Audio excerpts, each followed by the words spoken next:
Medina শরীফের মাটি আমার চোখে মুখে বুকে মাখিও। এমন পবিত্র মাটি, এমন পবিত্র মাটি আমার নবীর রওজায়।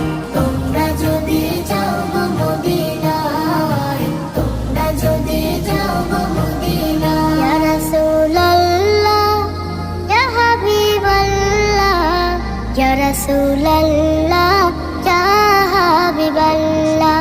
মদিনা শরীফের মাঝে বেহেশতের বাগান আছে ও। সেই বাগানে শুয়ে আছেন, সেই বাগানে শুয়ে আছেন প্যারা নবী মুস্তাফা।